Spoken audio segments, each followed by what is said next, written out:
And Allah has the supreme examples. Tawakkul is putting your full trust on Allah, who has the supreme examples, Allah subhanahu wa ta'ala. You may go through dark tunnels in your life. That's part of life and a part of a believer's life.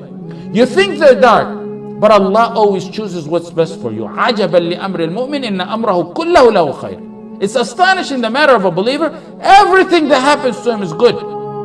You may not know it. You may not see the wisdom of it in this life. You may later on see it. If you don't see it in this life, you will see it in the life after.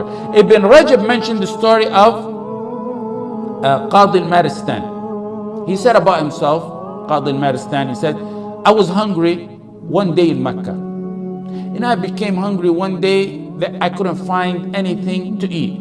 So I went walking around in Mecca. I found a pouch, a tightly tied pouch.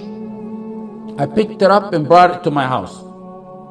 And then in my house, when I untied it, I found a beautiful necklace of pearls that it's like I've never seen anything like it before. He went from a difficult time to the utmost of ease. But tawakkul didn't waver a tiny bit in his heart.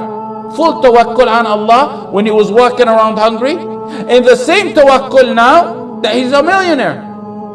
It didn't last for long. The circumstance changed, but tawakkul remains firm. Unwavering tawakkul. As soon as he walked in Mecca, right after that, he walked in Mecca, he heard the old man calling out, I lost the necklace and I have 500 dinar reward for whoever brings me back the necklace. He said, I called the old man. That was bad news for him. He thought he was a millionaire. He said, I called the old man. Come to my house. I think I have your pouch. So he told the old man, describe the necklace for me.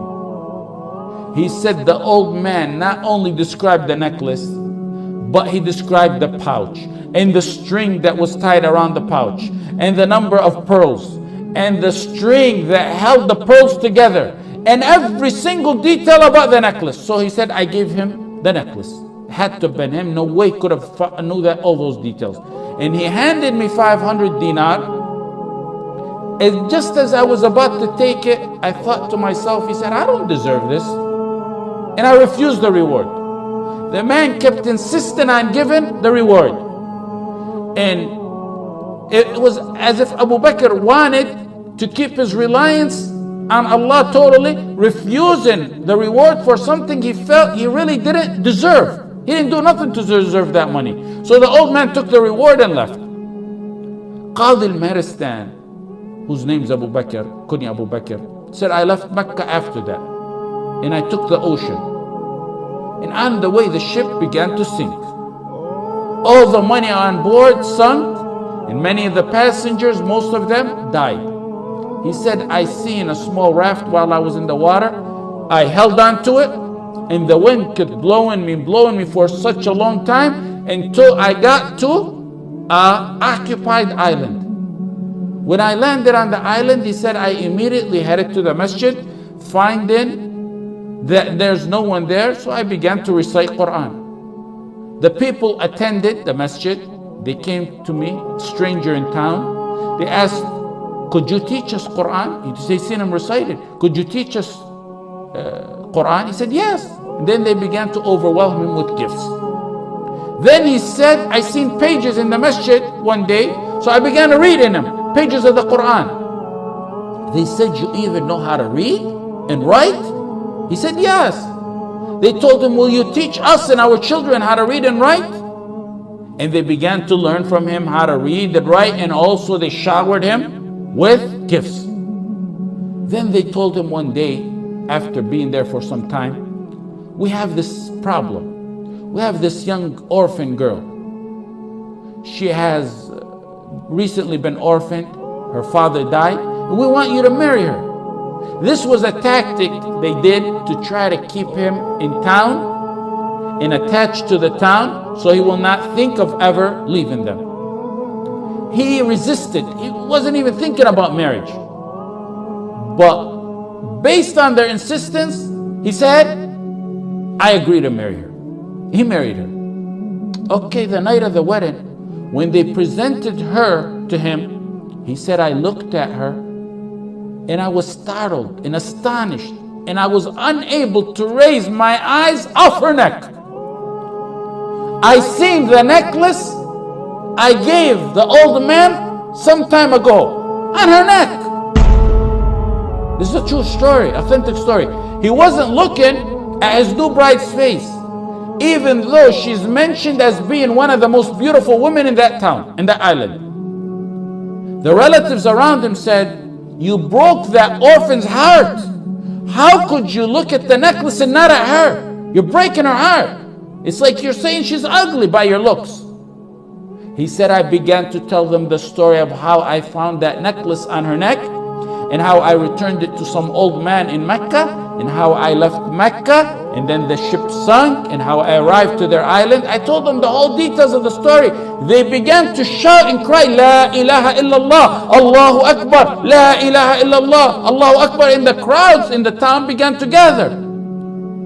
He said, why are you people doing this, and why are you astonished? They told him, the man you gave the necklace to is the father of this girl. And what's more astonishing than that is we used to always hear him say, I never met a Muslim on the face of this earth like the man who returned the necklace to me. And they said we used to always hear him make dua, oh Allah, unite that man who returned the necklace with my daughter as her husband. He used to always ask Allah subhanahu wa ta'ala that he be the husband to his daughter, and Allah answered his dua. This is what happens with tawakkul. During hard times, your tawakkul needs to go unwavering, and that light will reappear at the end of the tunnel. Tawakkul is your source of ease and happiness in both difficult and happy times. That's not the end of the story. Look it, from tunnel to tunnel. You see the light, then you go in another tunnel. He said, I lived with her a very nice life, and Allah blessed me with 2 children. Tawakkul, through ease and hardship. Then she died. His wife died. Another hardship. So he said, me and my sons inherited the necklace. Then my 2 children died. Another hardship, but no, the tawakkul still there. He said, then I sold the necklace for 100,000 dinar. And that's where I got the wealth. He was explaining later on how he got the wealth he has. وَمَنْ يَتَّقِ اللَّهَ يَجْعَلْ لَهُ مَخْرَجًا. Whoever fears Allah and keeps his duty to Allah, Allah will always find him a way out from every single difficulty you can imagine. وَيَرْزُقْهُ مِنْ حَيْثُ لَا يَحْتَسِبْ. He will provide him from sources he never imagined. وَيَرْزُقْهُم, it will come from sources you never even perceive. وَمَنْ يَتَوَكَّلْ عَلَى اللَّهِ فَهُوَ حَسْبُهُ. وَمَنْ يَتَوَكَّلْ عَلَى اللَّهِ فَهُوَ حَسْبُهُ. Whoever puts his trust in Allah subhanahu wa ta'ala, he will be sufficient for him. Whoever puts his trust in Allah subhanahu wa ta'ala, he will suffice him.